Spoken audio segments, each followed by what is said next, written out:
जोंधळवाडी फाट्यावर भीषण अपघात. 65 वर्षीय शेतकऱ्याचा मृत्यू. चांदवड जळगाव राष्ट्रीय महामार्गावर भीषण अपघात. तुम्ही पाहत आहात गाव ते राज्य मराठी न्यूज चॅनल. नांदगाव तालुक्यातून एक अत्यंत दुर्दैवी आणि मन हेलावून टाकणारी बातमी समोर आली आहे. चांदवड जळगाव राष्ट्रीय महामार्ग क्रमांक 753 वरील जोंधळवाडी फाट्यावर झालेल्या भीषण अपघातात 65 वर्षीय शेतकऱ्याचा मृत्यू झाला आहे. श्रीरामनगर येथील रहिवासी नानादादा मांडवडे वय 65 वर्ष हे उपचारासाठी मनमाड येथे जात असताना त्यांच्या दुचाकीची कंटेनरला जोरदार धडक झाली.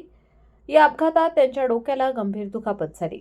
मिळालेल्या माहितीनुसार नानादादा मांडवडे हे मोटारसायकल क्रमांक MH41W3103 वरून मनमाड येथील डॉक्टरांकडे उपचारासाठी जात होते.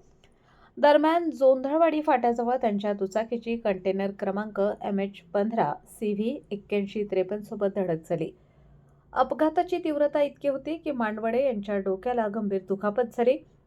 अपघातानंतर त्यांना तातडीने रुग्णवाहिकेतून मनमाड येथील रुग्णालयात दाखल करण्यात आले. मात्र प्रकृती गंभीर असल्याने त्यांना पुढील उपचारासाठी नाशिक येथे हलवण्यात येत होते. परंतु नाशिककडे जात असतानाच त्यांची प्राणज्योत मालवली.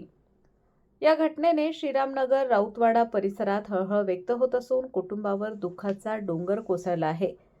नानादादा मांडवडे यांच्या पश्चात पत्नी आणि भाऊ असा परिवार असल्याची माहिती समोर येत आहे.